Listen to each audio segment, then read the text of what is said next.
Shalom saudaraku yang terkasih di dalam nama Tuhan Yesus Kristus. Selamat pagi, salam sejahtera untuk kita semua. Selamat berjumpa kembali dalam program renungan dan doa pagi hari ini. Semoga sukacita Yesus Kristus selalu menaungi hati kita sepanjang hari ini. Mari saudara sekalian, sebelum kita mendengar dan merenungkan firman Tuhan, baiklah kita berdoa kepada Tuhan agar apa yang kita dengar dari firman Tuhan dapat menjadi berkat untuk kita semua. Tuhan Allah Bapa yang kami puji dan kami muliakan, terima kasih buat kasih setiamu Tuhan yang memberikan kami kehidupan sampai saat ini. Tuhan, sebentar kami akan mendengarkan firman-Mu. Biarlah firman yang akan kami dengar dapat tertanam di setiap hati kami. Berikan ketenangan pada kami Tuhan, supaya kami dapat duduk tenang untuk membaca dan merenungkan firman-Mu. Berikan hati dan pemikiran yang terbuka di setiap kami, agar dapat mengerti apapun yang disampaikan oleh-Mu Tuhan. Jauhkan dari segala kuasa kegelapan yang ingin mengganggu kami ini Tuhan, supaya kemuliaan Tuhan semakin ditinggikan. Firman-Mu adalah ya dan amin, yang dapat membawa kami ke dalam kedamaian. Inilah permohonan kami Tuhan. Sebelum kami sampaikan, Tuhan sudah lebih mengerti apapun yang kami rasakan. Kami tahu Tuhan selalu ada dan sudah mengabulkan segala permohonan kami. Di dalam nama Tuhan Yesus yang menjadi juru selamat kami yang hidup, kami telah berdoa dan mengucap syukur. Amin. Salam saudaraku yang dikasihi oleh Tuhan Yesus Kristus. Renungan kita pagi hari ini adalah tentang akhir dari perjalanan kehidupan di dunia.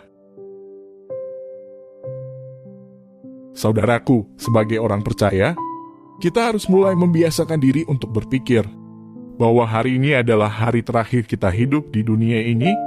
Memang kedengarannya begitu ekstrim, dan mungkin pernyataan ini akan mengganggu kenyamanan hidup sebagian orang percaya yang tidak siap menghadapi kematian. Tetapi saya harus mengatakan ini, supaya kita semakin sadar bahwa akhir dari perjalanan kehidupan kita di dunia ini pasti akan tiba. Apalagi tidak ada seorang pun yang tahu berapa lama lagi waktu hidupnya masih tersisa di dunia ini.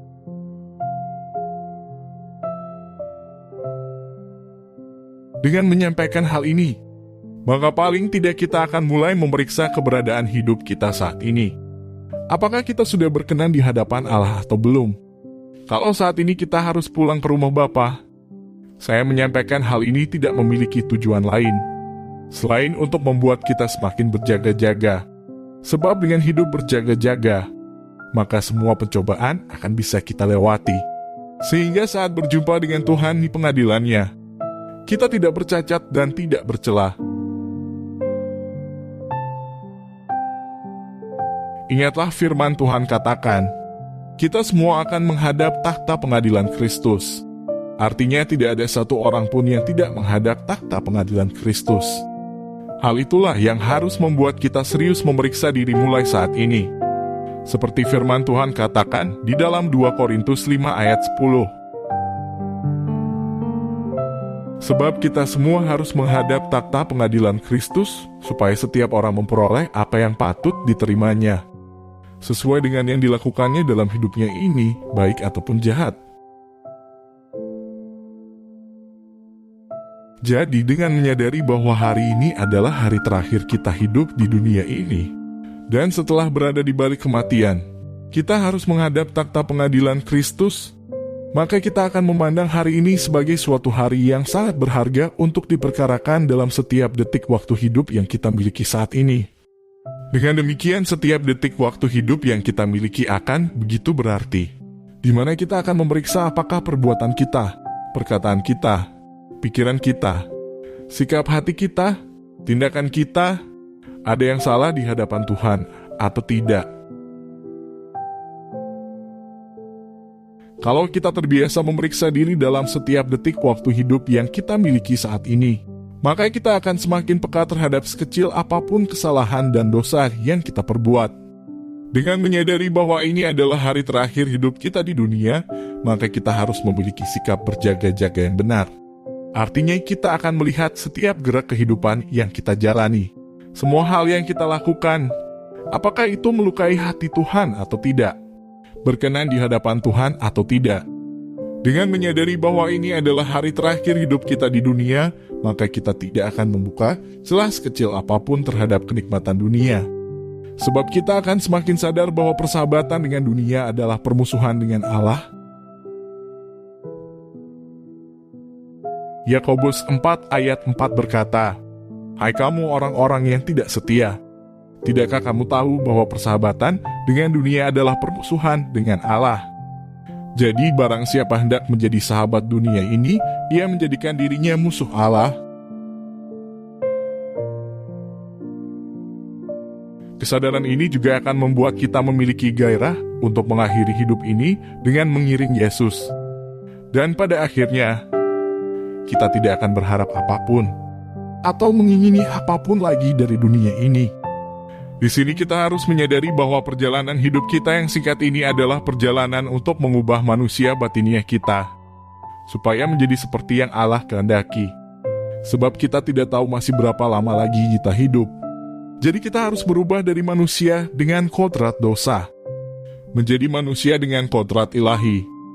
Atau dengan kata lain, dari hidup menurut keinginan daging, menjadi hidup menurut roh, menjadi manusia dengan kodrat ilahi. Artinya kita memiliki sebuah gaya hidup yang dibungkus oleh kekudusan Allah. Artinya setiap gerak hidup kita akan kita perjuangkan supaya kudus dan berkenan kepada Allah. Setiap orang percaya yang mau berjuang untuk menjaga hidupnya supaya tetap berkenan kepada Allah adalah orang-orang yang menghargai anugerah keselamatan yang telah Allah berikan lewat pengorbanan Tuhan Yesus Kristus di atas kayu salib.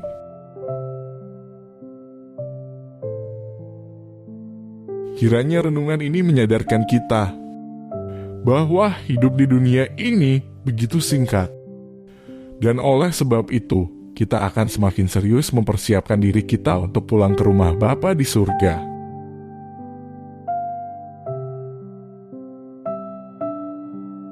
Demikianlah firman Tuhan pagi hari ini.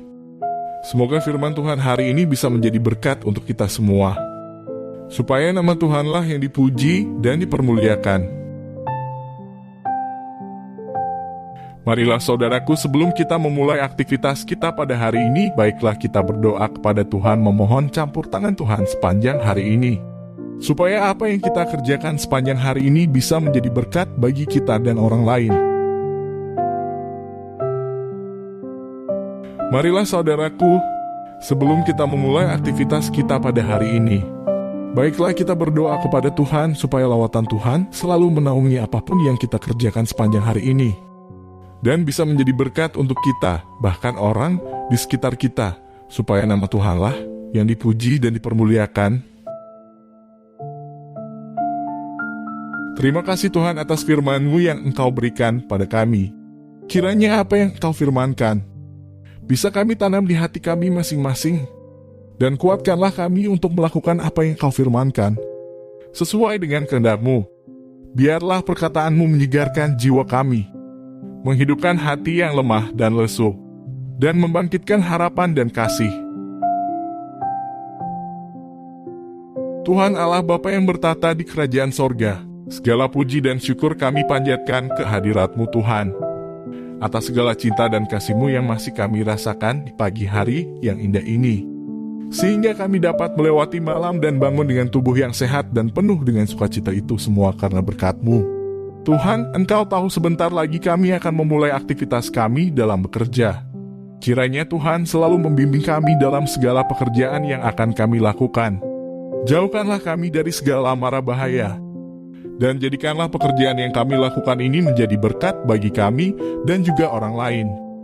Ajari kami Tuhan untuk selalu bersabar dalam bekerja, selalu tetap mengandalkan kuasa-Mu dalam bekerja, dan senantiasa menyelesaikan pekerjaan dengan seisi-Mu Tuhan.